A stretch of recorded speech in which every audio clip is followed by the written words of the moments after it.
মদ উৎপাদন করে তার উপর আল্লাহর অভিশাপ। যে মদ পরিশোধন করে, পরিশোধন করার পর এটার বিভিন্ন নাম দেয়, তার উপর আল্লাহর অভিশাপ।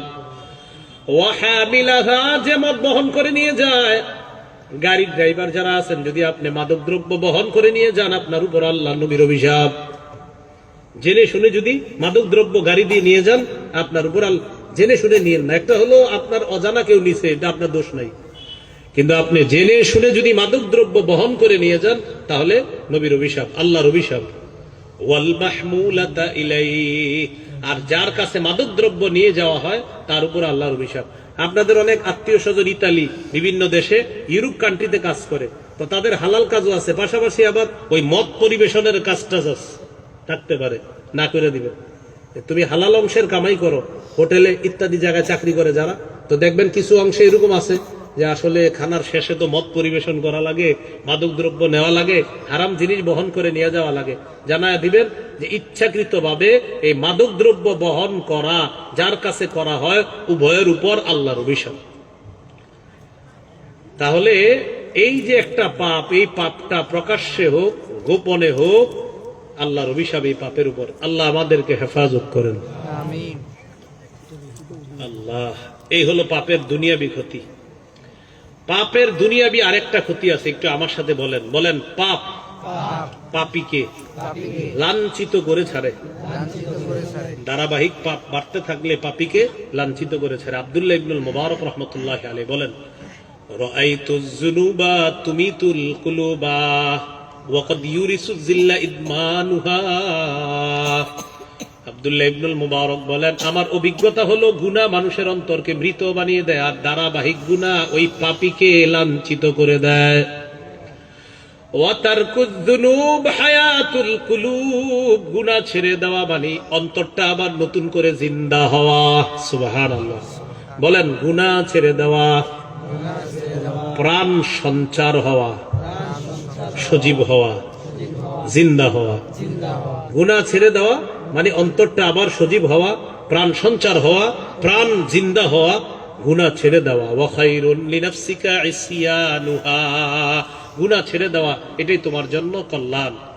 পাপের দুনিয়াবি আরেকটা ভয়ঙ্কর ক্ষতির কথা শোনেন। এখানে অনেক মাদ্রাসা ছাত্র ভাইয়েরা আছেন বা ছাত্রদের অভিভাবক যারা আছেন, পাপের দুনিয়াবি একটা ক্ষতি হলো, কোরআন হাদিসের বিদ্যা আল্লাহ যাদেরকে দেয়, পাপের কারণে এই বিদ্যা আল্লাহ ছিনায় নেয়। কোরআন হাদিসের বিদ্যা পাপের কারণে আল্লাহ ছিনায় নেয়। আব্দুল্লাহ ইবনে মাসউদ রাদিয়াল্লাহু তাআলা আনহুর বর্ণনা, তিনি বলেন, ইন্নী লা আহসিবু আন্না রাজুলা ইয়ানসাল ইলমা ক্বাদ আলিমাহু বিদ্যামবি ইয়ামালুহু। আব্দুল্লাহ ইবনে মাসউদ বলেন, আমার অভিজ্ঞতা হলো মানুষ তার জানা জ্ঞান ভুলে যায় পাপের কারণে। মানুষ তার জানা বিদ্যাটা ভুলে যায় পাপের কারণে।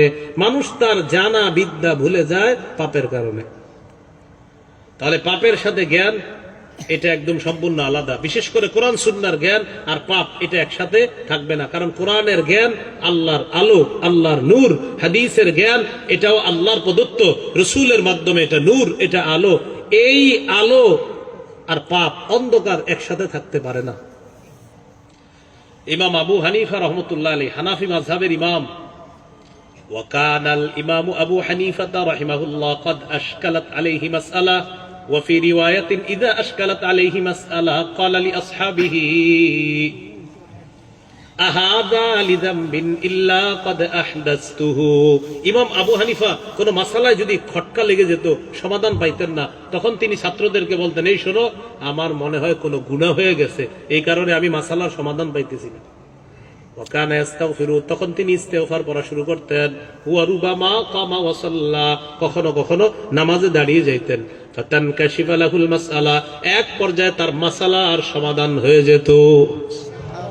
এখন দেখেন কি বলে, মাসালা সমাধান হওয়ার পর আবু হানিফা তার ছাত্রদেরকে বলতেন, রাজাউতু আন-নীতি বা আলাইয়া, শোনো, একটু আগে আমার মাসালার সমাধান হয় না, এখন হয়ে গেছে। এর মানে আমি যে ইস্তেগফার পাঠ করছি, আমার ইস্তেগফারটা আল্লাহ কবুল করে নিয়েছেন। আমার ইস্তেগফার কবুল হয়েছে বলে এই মাসালার সমাধান আল্লাহ আমাকে দিয়ে দিস। ওয়াকি ইবনুল জাররাহ, বলেন ওয়াকি, শুধু বলেন ওয়াকি। ইমাম শাফি রহমতুল্লাহ আলাইহির একজন উস্তাদ, তার নাম ওয়াকি ইবনুল জাররাহ।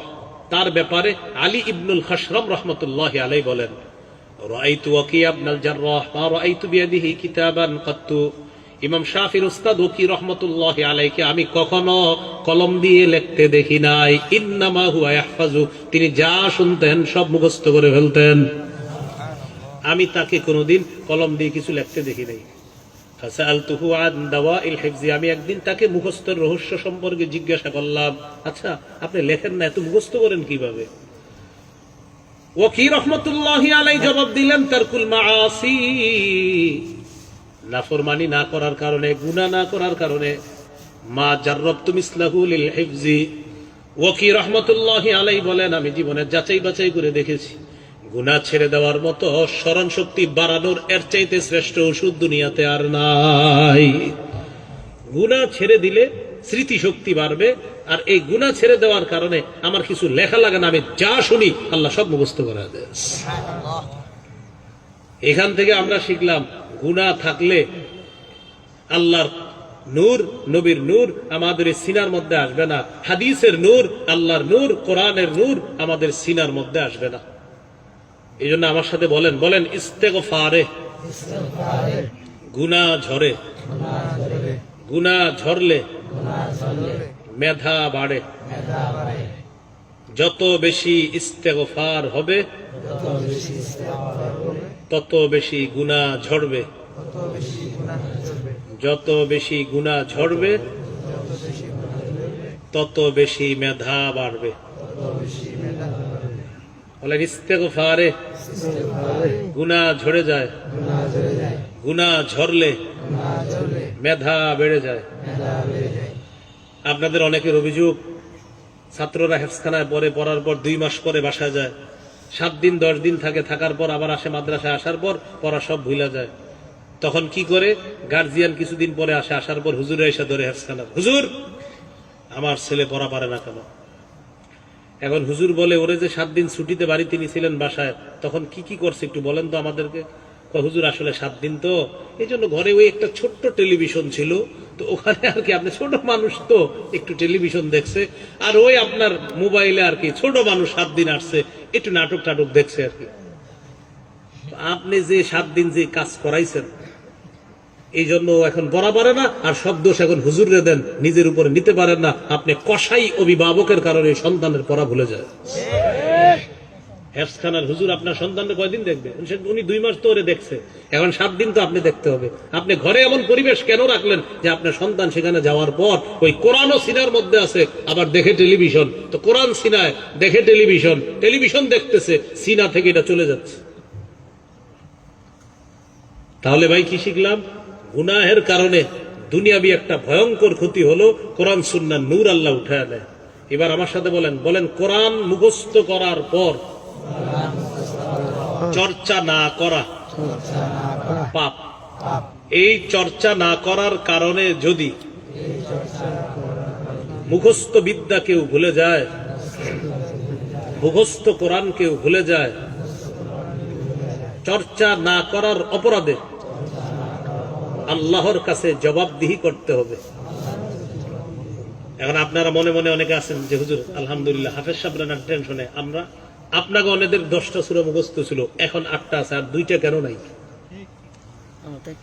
অনেকের 14টা সূরা মুখস্থ ছিল, এখন 4টা নাই, 10টা আছে, কেন নাই? যদি উত্তর হয় হুজুর চর্চা করি না তাই, তাহলে আল্লাহর সামনে দাঁড়ানোর জন্য তৈরি থাকে। তাহলে যারা 10টা সূরা 15টা সূরা মুখস্থ করছি, নিয়মিত চর্চা রাখতে হবে, কারণ এটা আল্লাহ নেয়ামত দান করছে, আর এই নেয়ামতের শুকরিয়া আদায় করার জন্য ডেইলি চর্চা করে এই নেয়ামত আমার ধরে রাখতে হবে। যদি চর্চা না করি আল্লাহর কাছে জবাবদিহিতা করতে হবে। আল্লাহ হেফাজত করেন। একটা ওট বাইদা রাখছেন এই জায়গায়, ওট এখানে। এখন ওই ওট আপনি বেঁধে রাখার পর এই ওটটা খালি ছুটতে চাইতেছে, কোনোভাবে ছুটতে পারতেছে না। এখন ওটের রশিটা তার গলা থেকে খুলে দিচ্ছেন, খুলে দেওয়ার সাথে সাথে কি করবে? ওটটা দৌড় দিবে, কারণ ওট ছুটতে চাইতেছে। এখন কোনো মতে ছেড়ে দিলেন, আর মরুভূমির জাহাজ ওট কঠিন দ্রুত দৌড়ানো শুরু করবে যে আমি এখানে আর থাকবো না। সহিহ বুখারীর হাদিস শুনেন, 5033 নম্বর হাদিস। قال رسول الله صلى الله عليه وسلم تعهدوا القرآن নবীজি বলেন তোমরা কোরআন চর্চা করো। ফাওয়াল্লাযী নাফসি বিয়াদিহি লাহু আশাদ্দু তাফাসসিয়াম মিনাল ইবলি ফি উকলিহা। নবীজি বলেন আল্লাহর কসম, ওটের রশি তার গলা থেকে খুলে দেওয়ার পর এই বাঁধনহারা ওট যতটা দ্রুত পালিয়ে যায় কোরআন চর্চার অভাবে সিনা থেকে এর চাইতে আরো দ্রুত কোরআন চলে যায়। বাঁধনহারা ওট যত দ্রুত পালিয়ে যাবে এর চাইতে দ্রুত পালিয়ে যায় কোরআন চর্চা না করার কারণে। কোরআন আপনার সিনা থেকে এর চেয়ে আরো দ্রুত পালিয়ে যাবে, বের হয়ে যাবে। আল্লাহ হেফাজত করেন। তাহলে পাপের দুনিয়াবি ক্ষতি জানলাম কয়েকটা। আল্লাহ আমাদেরকে পাপ মুক্ত জীবন যাপন করার তৌফিক দান করেন। তাহলে প্রকাশ্য পাপ, গোপন পাপ, কোনো পাপের কাছে যাওয়া যাবে না। এখন বলেন, চা দোকানের সামনে দাঁড়ায় রয়েছেন 10 জন 20 জন, এই যে দাঁড়ায় দাঁড়ায় টেলিভিশনে সিনেমাটা দেখতেছেন, এটা কি গোপন পাপ না প্রকাশ্য পাপ? আর এখন তো চা দোকান টেলিভিশন ছাড়া হয় না। এই যে প্রকাশ্যে পাপ একটা করতেছেন, আরেকটা টেলিভিশনে খেলা চলতেছে। এখন আপনারা 10-12 জন বন্ধু দ্বারা বলতেছেন এই ওভারে 10 হবে, বাজি জুয়া এত না, না এই বলে 4 হবে। এটা কে বলার? ও ভালো বলার, 12 হবে। এই যে জুয়াটা খেলতেছেন, চা দোকানের সামনে খেলার প্রতিটা ওভার দেখতেছেন আর জুয়া খেলতেছেন, এটা কি গোপন পাপ না প্রকাশ্য পাপ? প্রকাশ্য পাপ। এই পাপ আল্লাহ লানত থেকে টেনে আনে, এটা প্রকাশ্যে হোক গোপনে হোক। তো কিছু মানুষ আছে প্রকাশ্যে অশ্লীলতার কাছে যায়, কিছু মানুষ আছে গোপনে অশ্লীল কাজ করে। যেমন সহিহ বুখারীর বর্ণনা 6612 নম্বর হাদিস। قال رسول الله صلى الله عليه وسلم إن الله كتب على ابن آدم حظه من الزنا أدرك ذلك لا محالة। নবীজি বলেন নিশ্চয়ই আল্লাহ আদম সন্তানের উপর জিনার পরীক্ষা অবধারিত করে দিয়েছেন। এই পরীক্ষায় সবাই পড়তে হবে। এই পরীক্ষায় কেউ পাস করবে, কেউ ফেল করবে। ফাজিনাল আইনি আন-নাজরু, চোখের জিনা হলো দেখা। ওয়া জিনাল লিসান আল মানতিক, মুখের জিনা হলো কথা বলা। এখন আপনি দেখেন, হঠাৎ একজন অপরিচিতা মেয়ের ফোন আসছে আপনার মোবাইলে। ফোন আসার পর তো একটা ফোন আসছে আপনার মোবাইলে, অপরিচিত এক কণ্ঠের ফোন আসছে। রাতের বেলা শুয়ে শুয়ে চিন্তা করতেছেন ফোনটা কার আসছে, কে এটা, চিন্তা করতেছেন। মানে একজন মেয়ে আপনাদের ফোন দিছে, অনাফসুহু তামান্না ওয়া তাশতাহি, অন্তরে কল্পনা জাগ্রত হয়েছে আপনার। নবীজি বলেন কলবের জিনা শুরু হয়ে গেছে। অন্তরের জিনা, এই যে আপনি অন্তরের জিনা করলেন, এবার অপেক্ষা আছেন এটা কে, একটু তার সাথে কথা বলতে হবে। বাস পরের দিন কথা বলা শুরু হয়েছে। একটু বুঝেন, এটা গোপনে পাপটা করতেছেন, দরজা লাগানো। আপনার আম্মা আব্বা মনে করছে আপনি অঙ্ক ইংরেজি করতেছেন ঘরের ভিতরে, কিন্তু আপনি কথা বলতেছেন। মুখে কথা বলতেছেন, মুখের জিনা। কানে কথা শুনতেছেন, কানের জিনা। হাতে টাচ করে মেসেজ লিখতেছেন, উল্টা পাল্টা খারাপ খারাপ মেসেজ, এটা হাতের জিনা হচ্ছে। এটা গোপনে পাপটা ঘরের ভিতরে হচ্ছে। এবার দেখা করার পালা। যেদিন দেখা করতে যাবেন, ঘর থেকে বের হয়েছেন, পাটা রাখছেন, তার সাথে দেখা করতে যাবেন, পা কদম দিয়ে দিয়ে যাচ্ছেন, পায়ের জিনা শুরু হয়ে গেছে। তার কাছে গেলেন, যাওয়ার পর চোখ দিয়ে দেখলেন চোখের জিনা। তার শরীরে যদি আল্লাহ না করেন, স্পর্শ করেন, হাতের জিনা। তার ঘ্রাণ নেন, নাকের জিনা। আল্লাহ না করেন, আল ফারজু ইউসাদ্দিকুহু যালিক আও ইউকাযযিবুহু, সর্বশেষ লজ্জাস্থানে জিনাকে বাস্তব রূপ দান করে। এজন্য আল্লাহ সূরা বনী ইসরাঈলের 32 নম্বর আয়াতে বলেন, ওয়ালা তাকরাবুজ জিনা ইন্নাহু কানা ফাহিশা, জিনার কাছেও যেও না, এটা অশ্লীলতা। এর মানে যা তোমাকে জিনা পর্যন্ত পৌঁছে দেয়, এই কাজগুলার কাছেও যেও না। তা আপনাকে জিনা পর্যন্ত পৌঁছে দিল কে? প্রথমে একটা ফোন কল আসলো, আসার পর এবার কথা বলা শুরু হলো, এরপর সাক্ষাৎ পর্ব হলো, এরপর দেখা দেখি হলো, এরপর আরো ভয়ঙ্কর কিছু অপরাধ কর্ম হলো। এজন্য আল্লাহ বলছেন জিনা পর্যন্ত তোমাকে নিয়ে যায় যে জিনিস, এটার কাছেও যেও না। বলেন নাই যে জিনা করো না, আল্লাহ বলছে জিনার কাছেও যেও না, মানে যা তোমাকে জিনার প্রতি উৎসাহিত করবে এটার কাছেও যাবে না।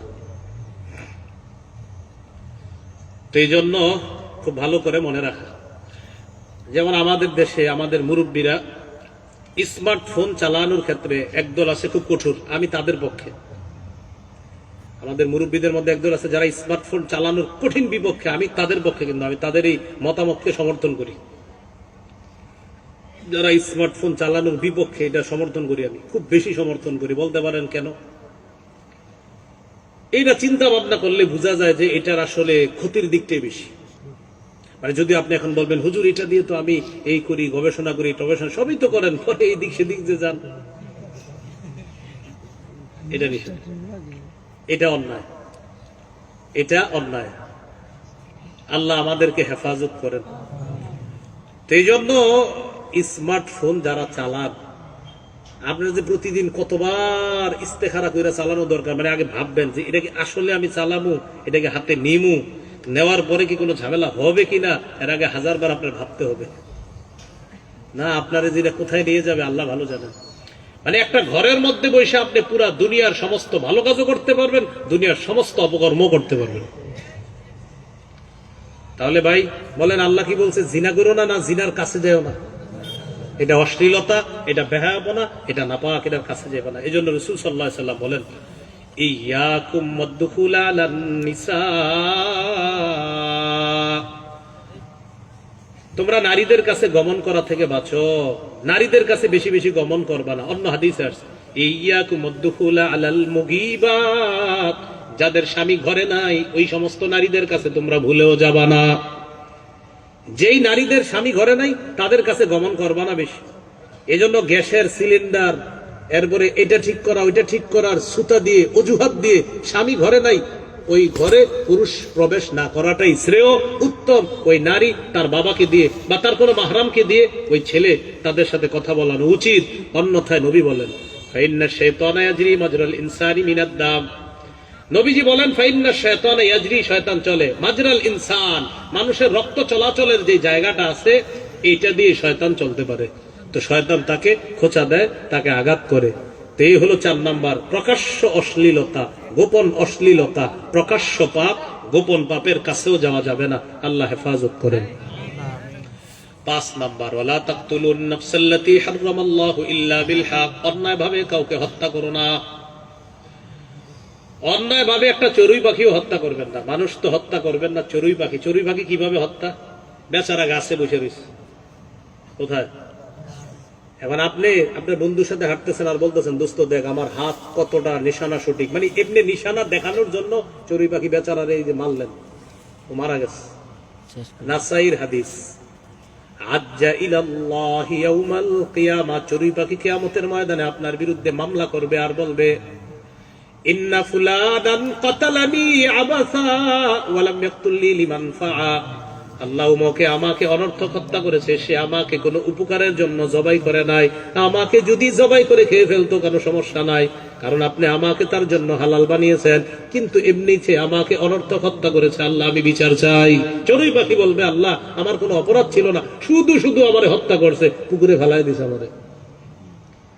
এই যে আপনি অনর্থক মারলেন, এটা করবেন না। আরেকটা হলো আপনি না চড়ুই পাখি ধরবেন খাওয়ার জন্য, সেটা অন্য। চড়ুই পাখি বলবে আল্লাহ উপকারে আমারে ধরে নাই, যদি উপকারের জন্য ধরতো ঠিক আছিল, আল্লাহ অনর্থক আমারে মেরে ফেলছে, আমি বিচার চাই। সেদিন চড়ুই পাখি মামলা করলে ফিলিস্তিনের নিরীহ শিশুরা ওই পশ্চিমাদের বিরুদ্ধে কি করবে? হ্যাঁ,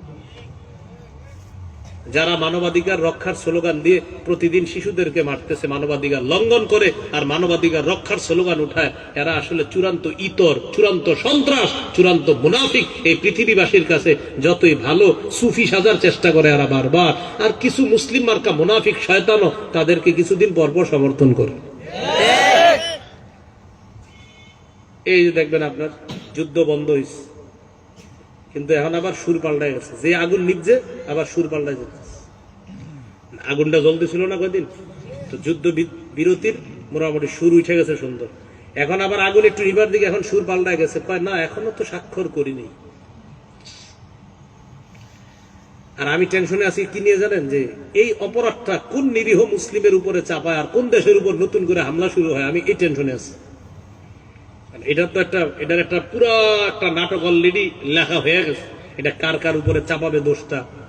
টুইন টাওয়ারের যে সেম ঘটনা, ঠিক টুইন টাওয়ারের যে ঘটনাটা ইসরায়েল ঘটাইছে, টুইন টাওয়ারের ঘটনা, এটা শেখ ওসামা বিন লাদেন সহ আরো কিছু নিরীহ মুসলমানের উপর চাপাইছে দোষ। ঠিক আপনার এই যত অপকর্ম ঘটতেছে এটার অপরাধ দেখবেন আপনি কার উপরে চাপা। আমি খালি অপেক্ষা আছে আল্লাহ কারে যেন ওরা দোষারোপটা করে, এই টেনশনে আছে। এই হলো আপনার মানবাধিকার স্লোগান দেয়, আরেক দিক দিয়ে মানুষ মারে। আল্লাহ বলেন ওয়ালা তাকতুলুন নাফসাল্লাতী হারামাল্লাহু ইল্লা বিল হক, অন্যায় ভাবে কাউকে হত্যা করবে না। সূরা মাইদার 32 নম্বর আয়াতে আল্লাহ বলেন, মান কাতালা নাফসাম বিগাইরি নাফসিন আও ফাসাদিন ফিল আরদি ফাকাআন্নামা কাতালান নাস জামিআ। কোন ব্যক্তি যদি কোন মানুষকে অন্যায়ভাবে হত্যা করে, সে কেমন যেন সারা পৃথিবীর সমস্ত মানুষকে হত্যা করলো। বলি নাউজুবিল্লাহ। তাহলে ভাই হত্যা টত্যা এই জাতীয় চিন্তাও মাথায় আনবো না। 6 নাম্বার, ওয়ালা তাকরাবু মালাল ইয়াতীমি ইল্লা বিল্লাতী হিয়া আহসানু হাত্তা ইয়াবলুগা আশুদ্দা। এতিমের সম্পদের কাছেও যায় না। বড় ভাই মারা গেছে, 3টা সন্তান আছে, আপনি চাচা টেনশনে আছেন, ভাইয়ের জমিনগুলা কলমের খোঁচায় কিভাবে আমার করা যায় এই অপেক্ষায় আছেন। আল্লাহ তাআলা বলেন, ইন্নাল্লাযীনা ইয়াকুলুনা আমওয়ালাল ইয়াতামা যুলমা, যারা এতিমের সম্পদ অন্যায়ভাবে খায়, ইন্নামা ইয়াকুলুনা ফি বুতুনিহিম নারা, তারা পেটে আগুন ঢুকায়, আগুন খায়। ওয়াসায়াসলাউনা সাঈরা, তারা প্রজ্বলিত আগুনে প্রবেশ করবে। বলি নাউজুবিল্লাহ। 7 নাম্বার, ওয়াআউফুল কাইলা ওয়াল মিজানা বিল কিসতি লা নুকাল্লিফু নাফসান ইল্লা উসআহা, পরিমাপে ওজনে পরিপূর্ণ দিবা। হাদিসের মধ্যে আসছে 5টা অপরাধের কারণে দুনিয়াতে ভয়ঙ্কর আযাব আসে। এর মধ্যে একটা হলো, যেই দেশে ওজনে মানুষ কম দেয়, ওই দেশের উপরে আল্লাহ জালেম শাসক চাপায়া দেয়। কি শাসক বলেন না, কি শাসক? আবার যদি আমাদের দেশে কোনো জালেম চাইবা বসে, বুঝতে হবে আমগো কারণে। কি কারণে? আমগো কি কারণটা আছে? কারণ এই জায়গায় আপনারা যারা আছেন আপনারাই তো বসাবেন। আর এতগুলা মানুষ, আমরা বারবার বলি 90 ভাগের বেশি আমরা মুসলমান, মুসলিম মোরা ভাই ভাই, আসল জায়গায় নাই নাই। তখন আগে যা যা ছিলাম সেটাই আমরা করব। হুজুর আপনি আমারে কয় টাকা দিচ্ছেন? দিচ্ছেন 500 টাকা, আর হ্যাঁ দিচ্ছে 1000, আমি কারে দিব? বুঝেন না? এই যে 90 ভাগের বেশি মুসলমান দাবি করি, আর খালি এক তাগুতকে সরাই, আরেক তাগুতকে বসাই, আবার আরেক তাগুত সরাই, আরেক তাগুত বসাই। লেখা রাখেন, ভাগ্য জীবনেও পরিবর্তন হবে না। এই জন্য তাগুতের পালা বদল এটা বন্ধ করতে হবে। আল্লাহ বুঝার তৌফিক দান করেন। তাহলে 7 নাম্বার, পরিমাপে ওজনে পরিপূর্ণ দেওয়া। ওজনে কম দিলে জালেম শাসক আল্লাহ চাপায়া দিবে। 8 নাম্বার, ওয়াইদা কুলতুম ফাদিলু, কথা বললে ইনসাফের সাথে বলবা, সত্য কথা বলবা। ওয়ালাউ কানা যা কুরবা, যদিও নিকটাত্মীয় হয়। গ্রাম্য সালিশে বসছেন, বসার পর ছাগল চুরির বিচার হবে। কি চুরি? ছাগল চুরি। তো বিচারে খুব ভয়ঙ্কর চলতেছে যে হ্যাঁ এই এই হবে, ওর উপর খবর আছে। একটু পরে কানে কানে যিনি বিচার করবে তাকে বলতেছে। তো আল্লাহ বলেন, ওয়ালাউ কানা যা কুরবা, নিকট আত্মীয় যদি হয়, যখন কথা বলবা ইনসাফের সাথে বলবা। 2টা জমিন নিয়ে 2 জনের মাঝে ঝগড়া, আপনি ঝগড়া নিরসন করার সময় দেখা যাবে না 2 জমিনের পক্ষে আপনি রায়। ওয়াইদা কুলতুম ফাদিলু, কথা বললে ইনসাফের সাথে বলবা। ওয়ালাউ কানা যা কুরবা, যদিও নিকট আত্মীয় তোমার সামনে থাকে, বাস কথা যেটা সত্য এটাই বলে দিবে।